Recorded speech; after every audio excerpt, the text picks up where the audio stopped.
Esta es la palabra de fe que predicamos, que si confesares con tu boca que Jesús es el Señor y creyeres en tu corazón que Dios le levantó de los muertos, serás salvo.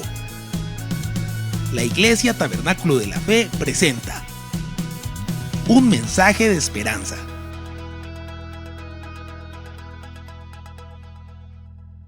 Me preocupa lo que está pasando cada día en el mundo. Especialmente me preocupa lo que pasa con la Iglesia del Señor. Estamos viviendo en una cultura que cada día se aleja más de Dios, más de Dios. Y la vida cristiana se está colocando como una religión más. Y solamente hay costumbres buenas, lindas, pero no hay una comunión que crezca. Y en estos días donde no celebramos el día, porque sabemos que no fue diciembre cuando sucedió el nacimiento del Señor. Por muchas cosas, pero sabemos que no fue diciembre. Solo que ha sido real desde muchas culturas atrás, desde el siglo III. La Biblia no menciona qué día, qué fecha, en qué tiempo, en qué momento nació Jesús. Solamente habla de su nacimiento. Así que no estamos celebrando la fecha, sino el hecho. El hecho que nos dice tu palabra, algo muy interesante nos dice la palabra de Dios, que vamos a leerlo. En Juan capítulo 1 nos recuerda lo que pasó en Génesis capítulo 1.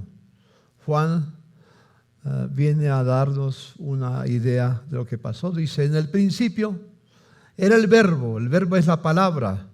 Jesús es el verbo de Dios. Vamos a verlo. En el principio era el verbo y el verbo era con Dios y el verbo era Dios. Este era en el principio con Dios. Todas las cosas por Él fueron hechas y sin Él nada de lo que ha sido hecho fue hecho. En Él estaba la vida y la vida era la luz de los hombres. La luz en las tinieblas resplandece y las tinieblas no prevalecieron contra ella. Y aquel verbo fue hecho carne y habitó entre nosotros y vimos su gloria, gloria como del unigénito del Padre, lleno de gracia y de verdad. El verbo que menciona Juan es Jesucristo, que se hizo carne y habitó entre nosotros. Hermanos, yo quiero hablar hoy del nacimiento del Señor, parte de las implicaciones que hubo en la historia, que hay todavía en la historia. Pero yo quisiera acudir a un pensamiento que tengo en mi libro, que ya no se consigue. Pero hablo de la historia de Jesús, que es sencillamente maravillosa, y a Él le rindo tributo y honor. Es a Él a quien le debo todo lo que soy. Cuando Jesús era niño, fue perseguido por el gobierno de su época y sufrió junto a sus padres la experiencia dolorosa del desplazamiento. Al regresar a su tierra, se instalaron en una pequeña aldea llamada Nazaret. Allí, al lado de su padre, aprendió el arte de la carpintería para sobrevivir. A causa de la pobreza, sus padres no pudieron darle educación formal. Sin embargo, a los 12 años, asombró a los doctores con su sabiduría. Cuando fue adulto, a pesar de sus limitaciones académicas, quienes lo oían se admiraban de sus enseñanzas, porque lo hacía con autoridad y no como los maestros y doctores de su época. Sin haber escrito ningún libro, ha puesto millones de plumas en movimiento, comentando su vida y enseñanzas. Sin haber fundado ninguna universidad, cuenta con más discípulos que todos los centros educativos juntos. Él ha sido el tema principal de hermosas obras de arte, poemas, canciones y sermones. Historiadores, científicos, estadistas, educadores, empresarios, deportistas, reformadores y revolucionarios han hallado en Él la inspiración para llevar adelante sus grandes obras y transformaciones. Sus enseñanzas han dignificado a la mujer, a los niños y terminaron con el horrendo oprobio de la esclavitud. Le han dado sentido y valor a la vida, inclusive has señalado con su vida un punto de referencia de lo que significa ser hombre. Su misión en ese mundo fue la de hacer de la raza humana una familia que pudiera llamar a su Creador Padre nuestro, que viviéramos en paz, en amor y armonía. Cuando Jesús era joven, observó cómo la opinión popular se volvía contra él, aunque no podían encontrar nada para acusarlo.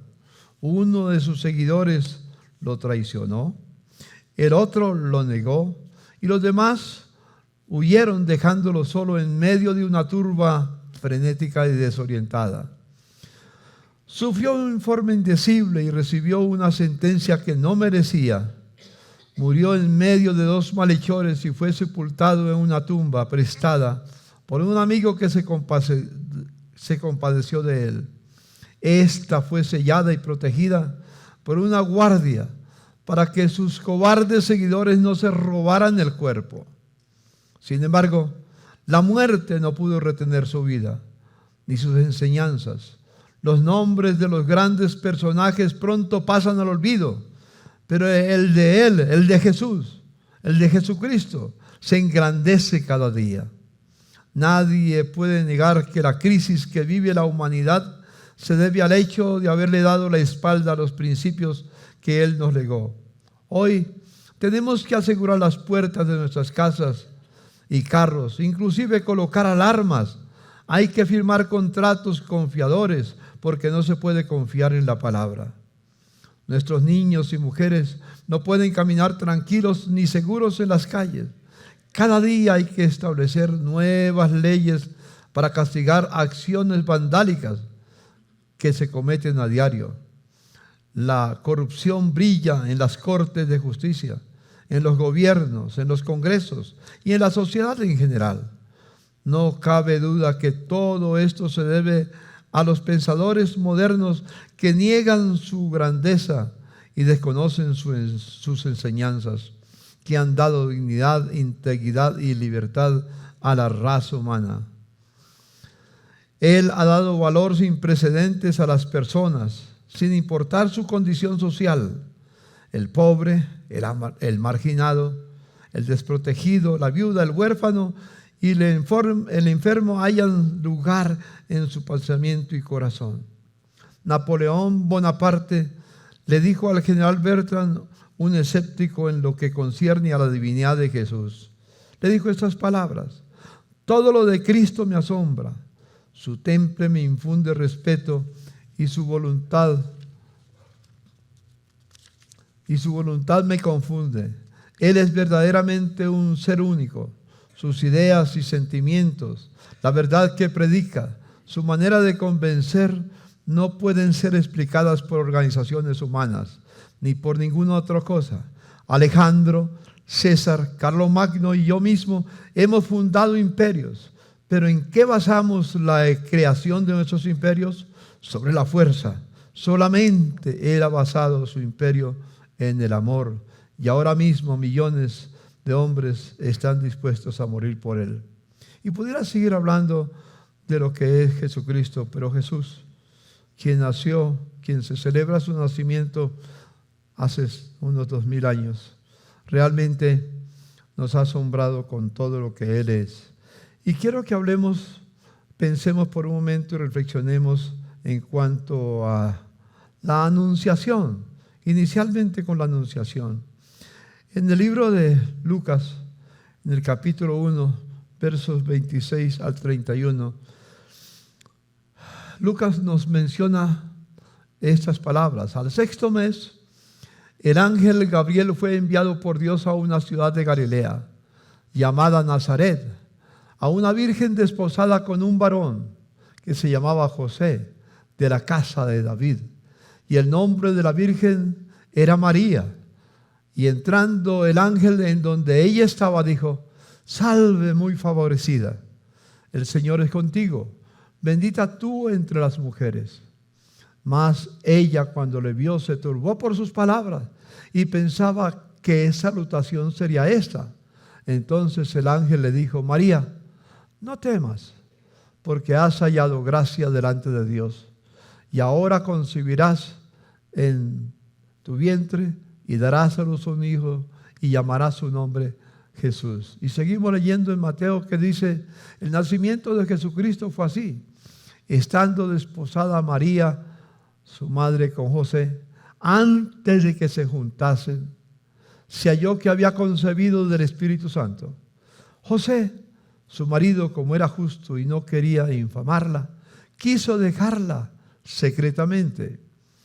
Y pensando él en esto, he aquí un ángel del Señor se le apareció en sueños y le dijo: José, hijo de David, no temas en recibir a María, tu mujer, porque lo que en ella es engendrado del Espíritu Santo es. Y dará a luz un hijo y llamará su nombre Jesús, porque él salvará a su pueblo de sus pecados. Todo esto aconteció para que se cumpliese lo dicho por el Señor, por medio del profeta, cuando dijo: he aquí una virgen concebirá y dará a luz un hijo y llamarás su nombre Emmanuel, que traducido es Dios con nosotros. Y despertando José del sueño, hizo como el ángel del Señor le había mandado y recibió a su mujer, pero no la conoció hasta que dio a luz a su hijo primogénito y le puso por nombre Jesús. Quisiera seguir leyendo, por ejemplo, en sus Biblias, si ustedes quieren abrir conmigo sus Biblias en Lucas. Volvamos a Lucas, capítulo 1, y vamos al verso 32. En Lucas capítulo 1, verso 32, vamos a mirar lo que dice ese pasaje. Capítulo 1, versos 32 y 33. Aquí está una palabra que tiene que ver con lo que hace poco cantamos. Dice del verso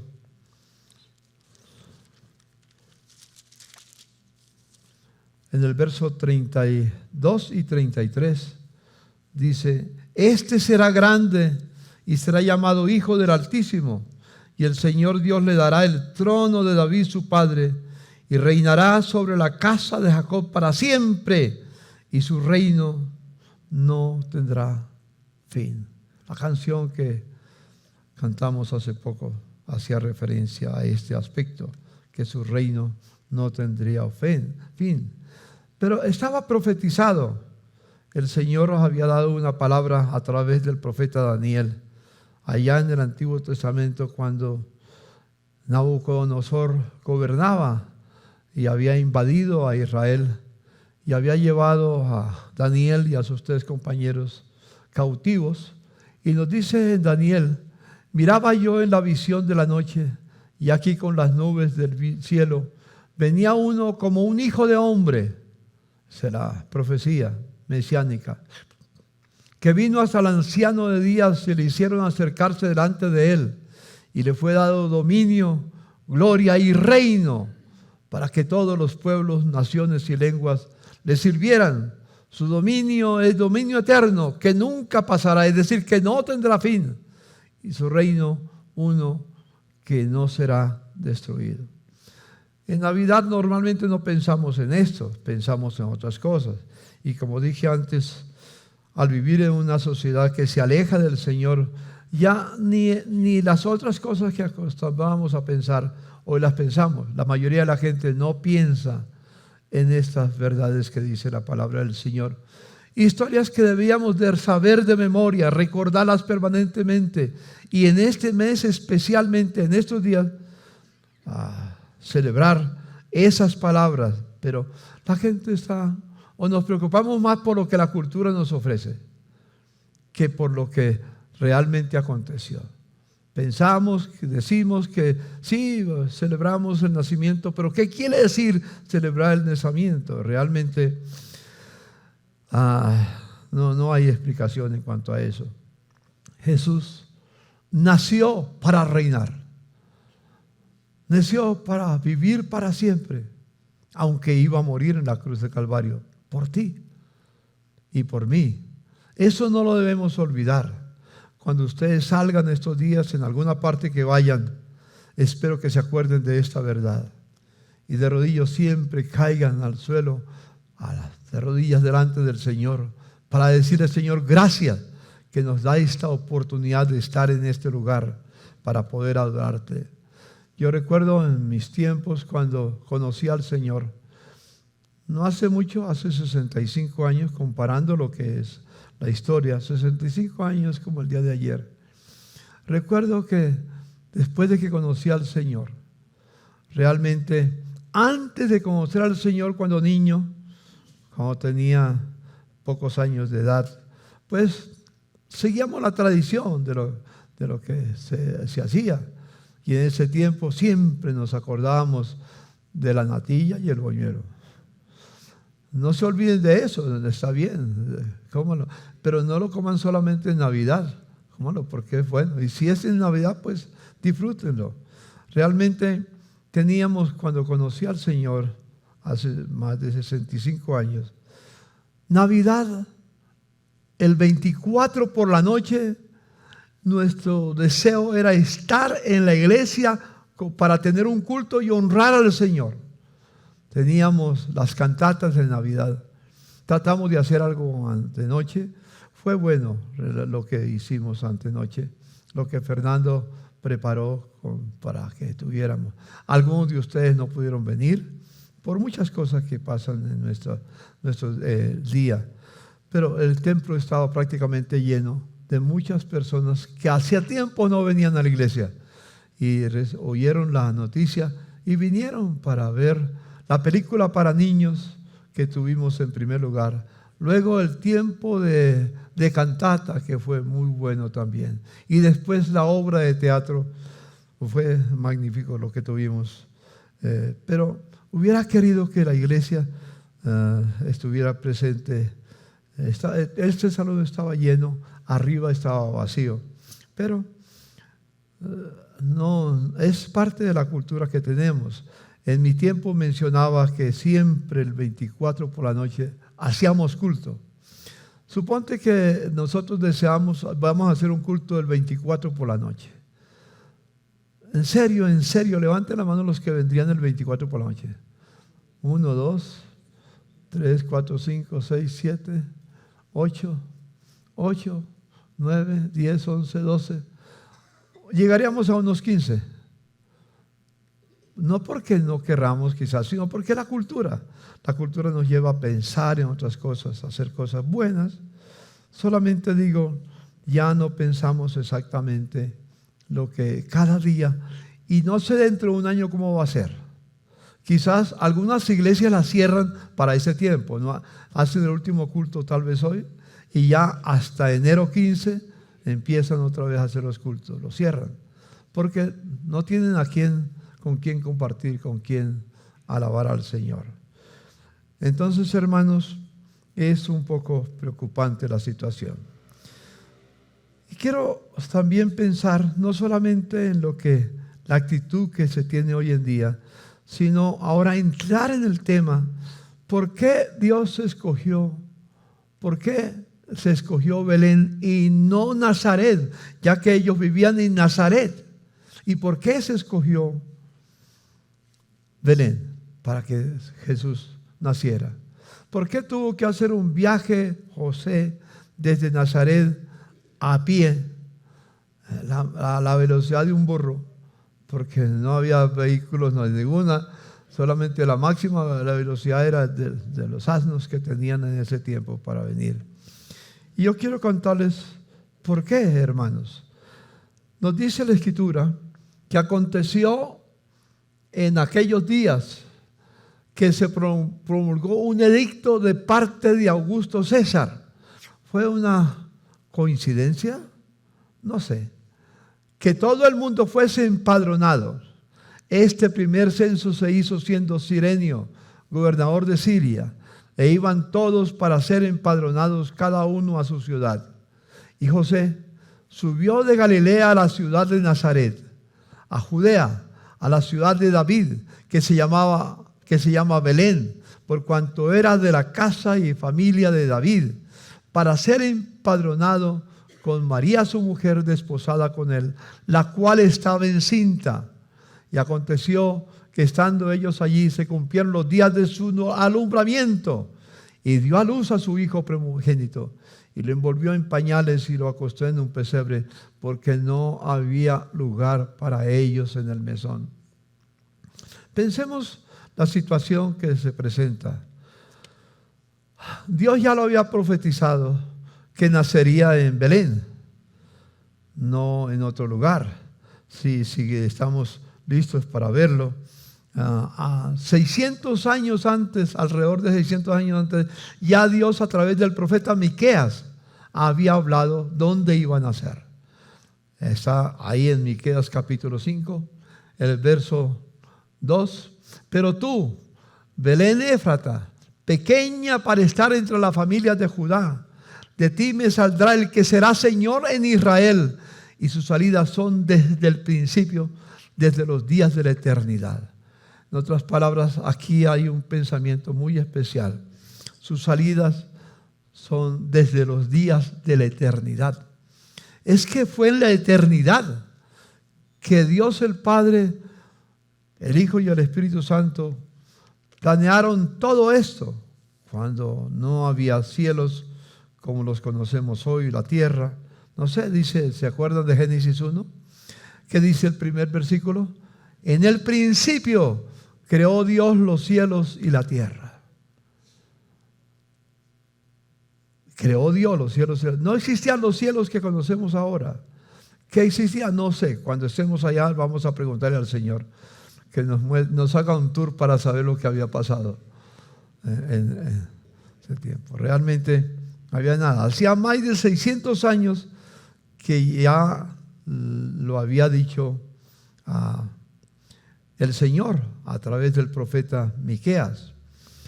Y qué interesante. Ustedes pueden imaginarse las señoras que están aquí, las mujeres que están aquí. ¿Cómo sería una caminata de encinta a punto de dar a luz? Caminando o montada en un burro para llegar desde Nazaret hasta Belén. Hay una larga jornada. No sé cuántas horas gastarían en el burro, o días gastarían, mucho. Pero arriesgando al bebé que estaba en su vientre, inclusive arriesgando la vida de esa mujer. ¿Cuántas de ustedes, señoras, estarían felices de hacer una caminata de días por trochas, por montes, subiendo y bajando? ¿Quién estaría lista? Pero eso fue lo que María, hay que reconocer, José, tuvieron que enfrentar. Estaba escrito todo eso en la mente de Dios de lo que iba a pasar. Y por eso Dios había dicho que en Belén sería la que vería aquel que desde la eternidad tenía su salida, o existía en la eternidad, en otras palabras. Y luego se le ocurre al señor Augusto César hacer un censo en ese tiempo. Y por obligación tenían que ir. ¿Por qué no hacía el censo en los pueblos? Pero ordenó que todos subieran hasta Belén, o mejor, hasta el lugar donde habían nacido. Claro, ellos eran de Belén, no eran de Nazaret, porque allá en Nazaret se organizaron.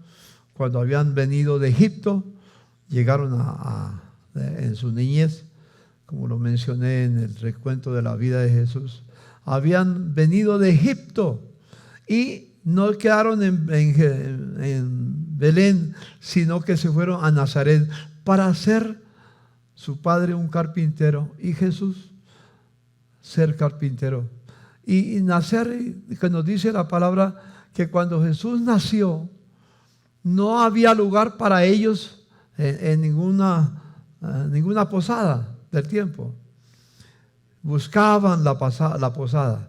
Si ustedes tuvieran un hijo ¿Qué quisieran hacer para que quisieran nacer en una pesebrera? Es decir, en un lugar con animales donde el olor, me imagino que no era un sitio muy agradable para estar.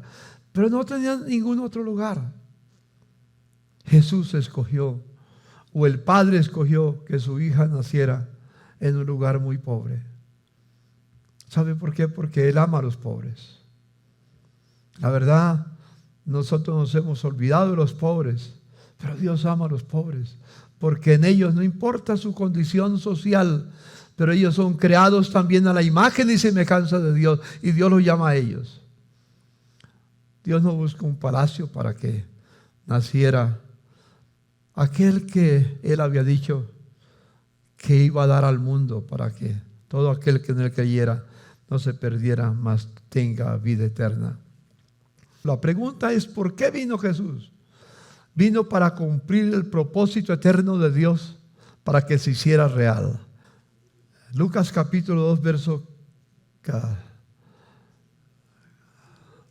8 al 14, sí. Había pastores en la misma región cuando nació Jesús, que velaban y guardaban las vigilias de la noche sobre su rebaño. Y aquí se les presentó un ángel del Señor, y la gloria del Señor los rodeó de resplandor, y tuvieron gran temor. Pero el ángel les dijo: no temáis, porque aquí os doy nuevas de gran gozo, que será para todo el pueblo, que os ha nacido hoy en la ciudad de David un Salvador, que es Cristo el Señor. Me parece muy importante notar que el nombre de Jesús, Jesús sería el Salvador, sí era el Señor. Aquí tengo que demorarme un momentico. ¿Ustedes se acuerdan que dice la Escritura, el apóstol Pablo, en otras palabras, que Cristo, siendo en forma de Dios, no tuvo por usurpación ser igual a Dios como cosa que aferrarse, sino que se despojó y vino a la tierra y se hizo hombre? Estando en la condición de hombre, era un siervo, era un esclavo, un dulos, y sufrió lo indecible hasta la muerte, y muerte de cruz, la muerte más infame que existía en ese tiempo, la muerte de cruz. Y dice: por lo cual el Padre lo exaltó hasta lo sumo y le dio un nombre que es sobre todo nombre, para que en el nombre de Jesús se doble toda rodilla de los que están en los cielos, en la tierra y debajo de la tierra, y toda lengua proclame que Jesucristo es ¿qué? El Señor, no el Salvador, el Señor. Está muy coherente Pablo con lo que la revelación que tiene del Espíritu Santo para escribir esa parte, porque en Romanos capítulo 10, versículo 9, si no me equivoco, dice que todo aquel que confesare con su boca que Jesús es que el Señor, será salvo. Nadie es salvo si Cristo no es el Señor de su vida. No se trata, no es una palabra que significa igual. La salvación viene como consecuencia de que Jesucristo es el Señor de su vida. Recuerden, que el que confesare con su boca que Jesús es el Señor será salvo. Es allá en Romanos 10, 9. Así que, hermanos, y tenemos mucho que hablar, y ustedes nos han oído hablar, conocen bien la situación de la importancia de proclamar a Jesucristo Señor. El apóstol Lucas también nos repite palabras de Jesucristo cuando dice: ¿por qué me llaman Señor, Señor, y no hacen lo que yo les mando? En otras palabras, en un lenguaje castizo, muy nuestro: ¿por qué me llaman Señor, Señor, y cada uno hace lo que le da la gana? Eso es lo que significa esas palabras de Lucas capítulo 6, si no me equivoco, el verso 46. Así que, hermanos, sigue diciendo esta palabra, el verso 12: esto os servirá de señal, hallaréis al niño envuelto en pañales, acostado en un pesebre. Y repentinamente apareció con el ángel una multitud de las huestes celestiales que alababan a Dios y decían: gloria a Dios en las alturas y en la tierra paz, buena voluntad para con los hombres en la tierra.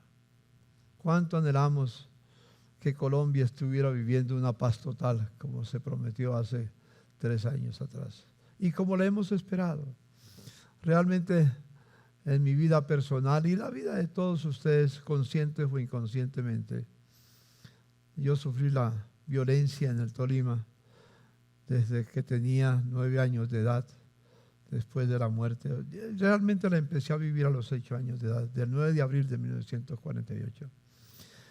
Y hasta este día no conozco un tiempo prolongado de paz.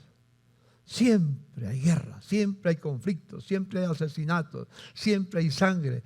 Nuestra tierra está bañada de sangre y la sangre de tantas personas que ha sido derramada en Colombia desde ese tiempo y desde antes, claro, pero especialmente me refiero a lo que yo he vivido. La sangre de todas estas personas claman desde la tierra como clamaba la sangre de Abel en los tiempos que Caín lo asesinó. Realmente, cómo quisiera que fuera un tiempo realmente de buena voluntad. Pero por lo menos que sea en medio del pueblo de Dios. Que en ustedes, en cada familia, en cada hogar, se pueda vivir un tiempo de buena voluntad. No tengo aquí. ¿Han recibido el separador de lectura? ¿Qué es lo que dice el separador de lectura? ¿Quién lo tiene? Léame el logo. ¿La familia qué? ¿Cómo? La familia hace de su casa un hogar. Porque, ¿qué hace de una casa un hogar? Que hogar significa paz, significa armonía, significa convivencia, significa una relación sana. Muchos de los hogares, inclusive en el pueblo cristiano, yo me doy cuenta de lo que escucho acá vez a vez, que aquí ya, las cosas han mejorado día tras día y queremos el año entrante volver a recobrar lo que se llama la importancia de la familia en nuestra comunidad. Ya estamos buscando, porque la iglesia se fundó con un principio en mente, claro, de Cristo como Señor, Salvador, pero con un principio en mente, que cada familia que fuera parte de esta comunidad fuera una familia que se amaran los esposos, que reconocieran que el matrimonio no es un contrato sino un pacto, y los hijos pudieran levantarse en un hogar donde los padres se amaban, los padres amaban a sus hijos. Y como dice allá en Génesis capítulo 12 y en el versículo 8, si no me equivoco, cuando dice que Abraham se conocía por 2 características. ¿Cuál era? Levantaba tiendas y construía altares. Tiendas para vivir y altares para adorar. Que cada hogar sea un altar para Dios. Por eso entonces eso de un altar, de un hogar que hace, o de una casa, de una habitación donde vive un hombre y una mujer casados, tiene una familia, hacen de su casa un altar, y ese altar se convierte en un verdadero hogar. Como Jesús dijo, no os preocupéis que voy a preparar lugar para vosotros, y si me fuere yo a preparar el lugar, vendré otra vez y los tomaré a mí mismo, para que donde yo estoy, vosotros también estéis. Porque el cielo será siempre un hogar donde la familia de Dios viviremos para siempre. Y eso por eso es parte de lo que Jesús hizo en la cruz del Calvario. Entonces, teniendo en cuenta esto, me pregunto inmediatamente algo: ¿para qué ¿Por qué? ¿Cuál fue el motivo que Jesús vino al mundo? Si ustedes se preguntan entre ustedes, tal vez dice, Jesús vino para salvarnos. Pero implica eso. Jesús vino para dar al mundo esperanza. Magnífico. Pero quiero que veamos algo que normalmente en Navidad no se menciona. Porque hay que leer la historia desde el principio hasta el fin. Y la Biblia no lo tiene. Comienza en Génesis, termina en Apocalipsis. Vamos a ver algunas cosas en Apocalipsis muy interesantes. Jesús vino para que el propósito eterno de Dios se hiciera real. Tener una familia de muchos hijos y que todos los hijos se parezcan a Jesús. Magnífico, magnífico, hermano. Entonces, hermano, aquí vamos a mirar en Apocalipsis 21:8. Vamos a Apocalipsis 21:8. Dice, vi un cielo nuevo y una tierra nueva, porque el primer cielo y la primera tierra pasaron, y el mar ya no existía más. Y yo, Juan, vi la santa ciudad, la nueva Jerusalén, descender del cielo de Dios, dispuesta como una esposa ataviada para su marido. Es un lenguaje de familia, lo que tenemos ahí. Y oí una gran voz del cielo que decía, he aquí el tabernáculo de Dios con los hombres, y Él morará con ellos y ellos serán su pueblo. Y Dios mismo estará con ellos como su Dios. Y enjugará a Dios toda lágrima de los ojos de ellos, y ya no habrá muerte, ni habrá más llanto, ni clamor, ni dolor, porque las primeras cosas pasaron. Y el que estaba sentado en el trono dijo, he aquí, yo hago nuevas todas las cosas. Y me dijo, escribe, porque estas palabras son fieles y verdaderas. Y me dijo, hecho está, yo soy el alfa y la omega, el principio y el fin. Al que tuviere sed, yo le daré gratuitamente del agua de la vida. El que venciere, heredará todas las cosas, y yo seré su Dios, y él será mi hijo. Pero los cobardes e incrédulos, los abominables y homicidas, los fornicarios y hechiceros, los idólatras y todos los mentirosos tendrán su parte en el lago con fuego y azufre, que es la muerte segunda. Y luego en el capítulo 22 dice, después me mostró un río limpio de agua de vida, resplandeciente como cristal, que salía del trono de Dios y del Cordero. Y en medio de la calle de la ciudad, del uno al otro lado del río, estaba el árbol de la vida, que produce 12 frutos, dando cada mes su fruto. Y las hojas del árbol eran para la sanidad de las naciones. Y no habrá más maldición. Y el trono de Dios y del Cordero estará en ella, y sus siervos le servirán. Verán su rostro, su nombre estará en sus frentes, y no habrá allí más noche. Y no tienen necesidad de luz de lámpara, ni luz de sol, porque Dios el Señor los ilumina, y reinarán por los siglos de los siglos. Jesús vino para poder cumplir con el propósito que había en el corazón del Padre, del Hijo y del Espíritu Santo, en ese concilio que se hizo allá en la eternidad, antes de que tú y yo naciéramos en este mundo. Hermanos, ¿qué quiere decir que cumple el propósito de Dios? Voy a mencionar dos cosas solamente muy, muy especiales. Y después de lo que mi hermana comentó o nos recordó, el propósito eterno, supremo, inalterable e inmutable de Dios. Dios quiere que cada uno de nosotros seamos transformados a la imagen de su Hijo. Por eso Él vino a la tierra, para mostrar cómo se vive una vida. Jesús vivió una vida en completa santidad. No hablamos de santidad en Navidad, porque entonces nos arruina la pachanga. Ese lenguaje no está escrito en la cultura nuestra, pero está escrito en la palabra. Por eso vino Jesús, para que se cumpliera lo que el Padre antes de la fundación del mundo había diseñado. Por eso Efesios capítulo 1, el versículo 3 dice que Dios nos bendijo con toda bendición espiritual en los lugares celestiales en Cristo, y nos escogió para que fuéramos ¿qué? Santos y sin mancha delante de Él en amor, habiéndonos predestinado para ser hechos hijos de Dios. Para eso vino Jesús.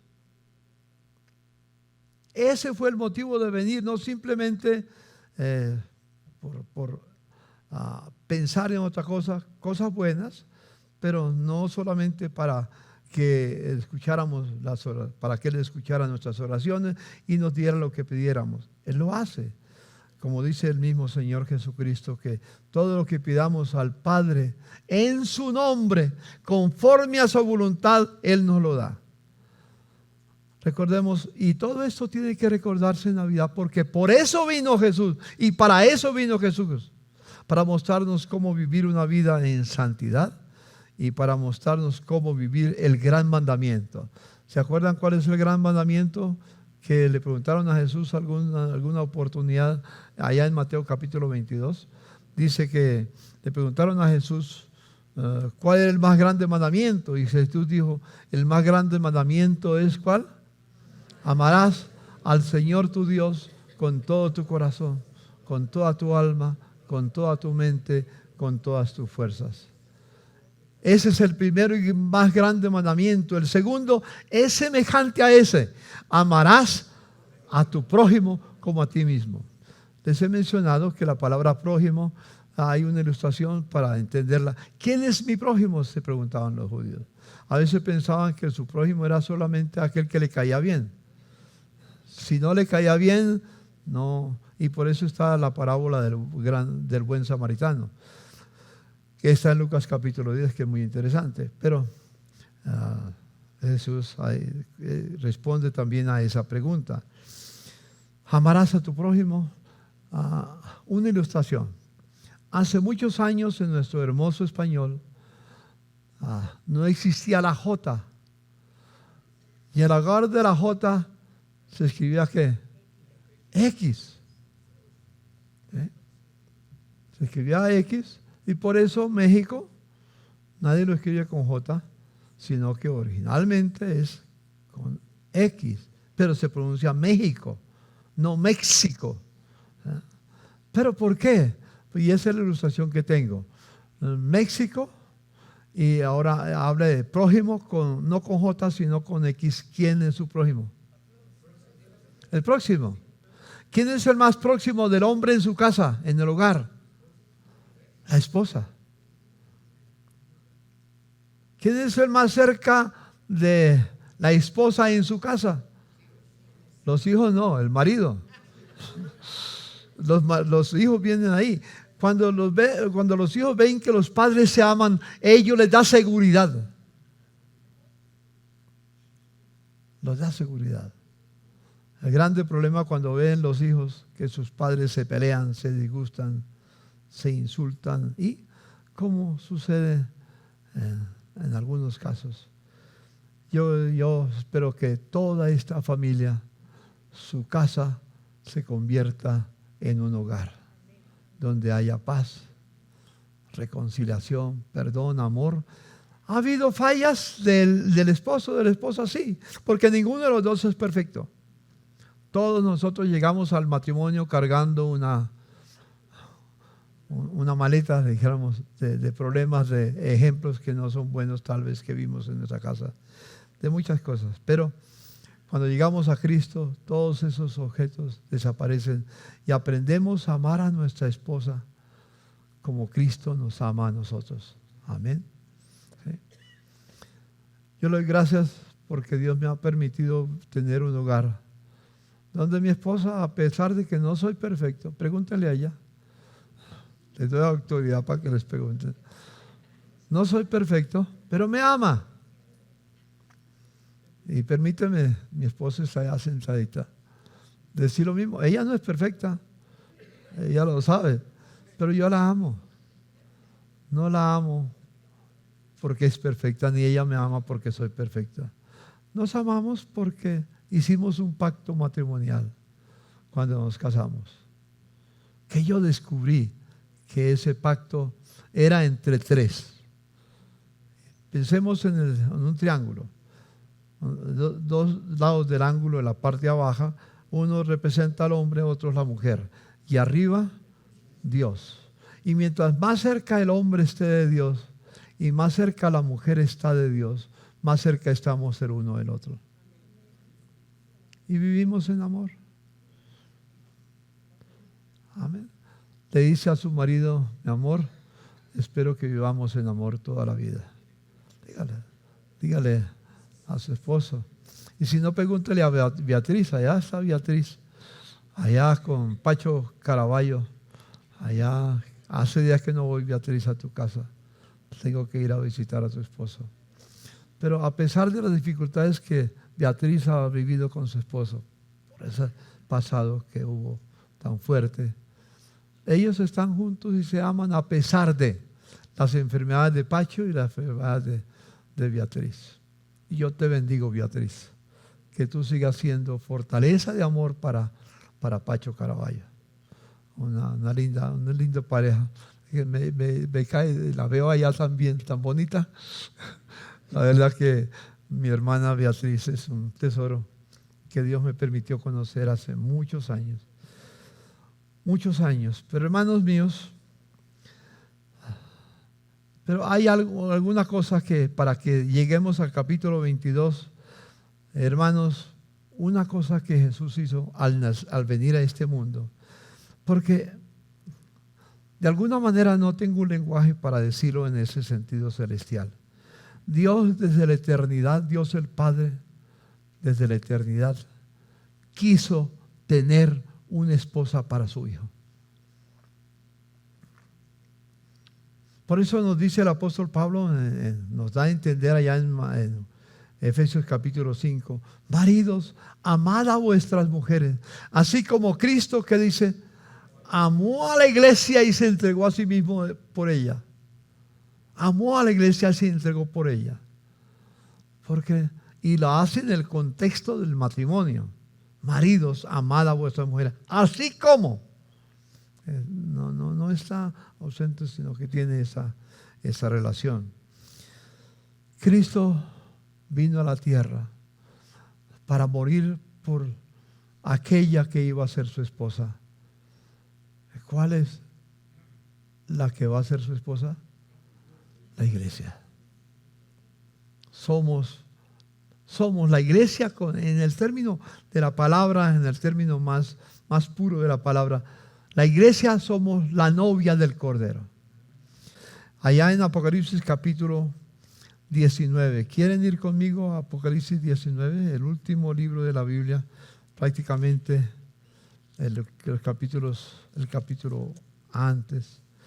Dice en el versículo, Apocalipsis capítulo 19, versos 5 al 8, dice estas palabras. El verso 5.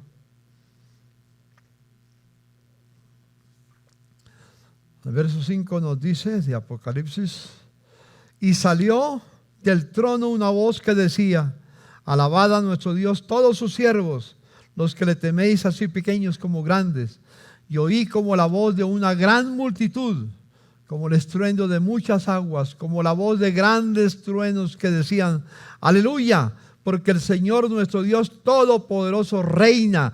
Gocémonos y alegrémonos y démosle gloria, porque han llegado las bodas del Cordero y su esposa se ha preparado.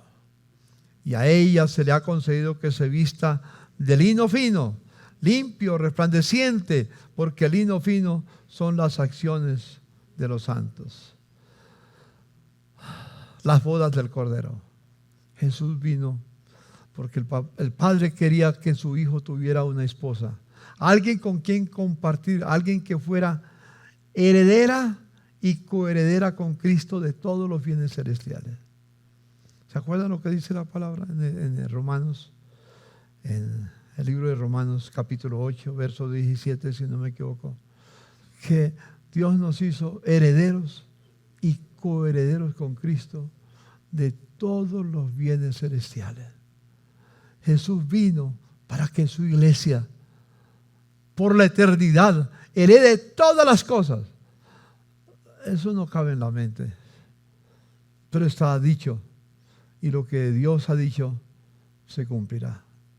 Yo soy heredero de todas las cosas que el Padre tiene, Y heredo, porque un coheredero es uno que hereda exactamente lo que el heredero hereda. Jesús era el único, el unigénito, y heredaba todas las cosas. El Padre le entregó todo a su Hijo. Por eso le dio, como dice en Mateo capítulo 28, verso 18, toda autoridad me ha sido dada en los cielos y en la tierra. Toda autoridad. Jesús le dio a Jesús, el Padre le dio a Jesús toda autoridad en el cielo y en la tierra. Y le hizo heredero de todo para que gobernara el universo con él. Y me hizo a mí también coheredero con Cristo. Es decir, lo que hereda Jesús, lo heredo yo. Dígale a su hermano, lo que hereda Jesús es mío también. Hermanos, por eso dice el apóstol Pablo en 2 Corintios que Cristo, siendo rico, se hizo pobre para que con su pobreza fuéramos todos enriquecidos. Nadie puede quejarse de la heredad que tiene. Hermosa es la heredad que nos ha tocado, dice el salmista. Es hermosa. ¿Y todo eso se debe a qué? A que hace cerca de 2000 años Jesús nació en esa tierra para hacer posible la promesa del Padre para sus hijos. Gracias a Dios. Hermanos, Navidad es un tiempo que tenemos que celebrar de una manera muy especial en nuestra vida. Esta Navidad es tiempo de agradecer al Señor por habernos amado desde la eternidad, al enviar a su Hijo único para redimirnos y hacernos herederos suyos para siempre. Hermanos, recuerden esta Navidad. En cualquier lugar donde estén, recuerdes que eres hijo de Dios, que eras hija de Dios. Y que el Señor dice, no améis el mundo ni las cosas que están en el mundo, porque el mundo pasa y sus placeres, pero todo el que hace la voluntad de Dios permanece para siempre. Que esta Navidad sea precisamente eso, para darle gracias a Dios porque nos permite vivir en su voluntad. Ser santos como Él es santo, ser herederos. Si Cristo no hubiera venido, ¿qué hubiera pasado?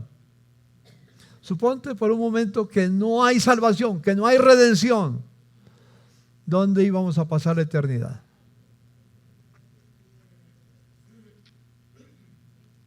No había esperanza.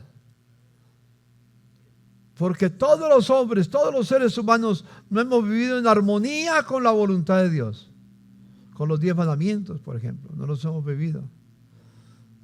Pero Jesús vino para morir por nosotros, por todos nuestros pecados, limpiarnos con su sangre bendita, para que viviéramos para siempre.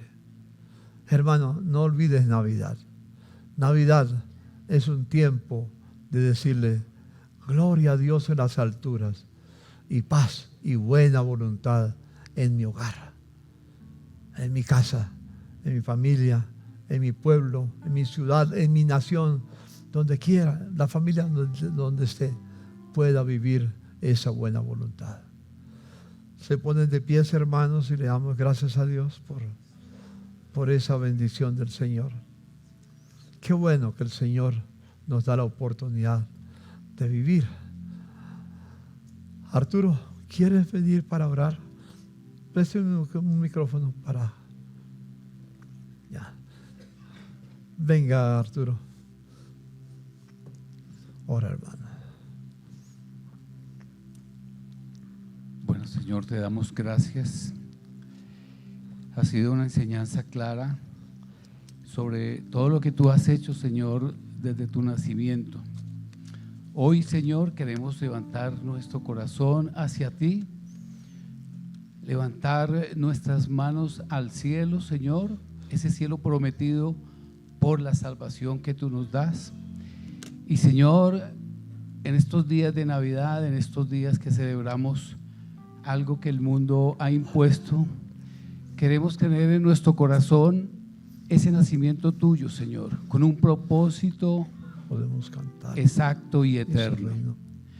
Señor, gracias por todo lo que tú has hecho por nosotros. Gracias por lo que estás haciendo en nuestros días hoy. Y gracias por lo que harás al futuro, Señor. Sabemos que la paz eres tú y ese príncipe de paz que está en nuestra vida, en nuestro corazón. Hoy, en estos días, reflexionaremos y tomaremos la autoridad para decir que tú eres nuestro Señor y nuestro Salvador. Gracias, Señor. En el nombre de Jesús. Amén, y amén. Regálale un aplauso fuerte al Señor, para el Señor.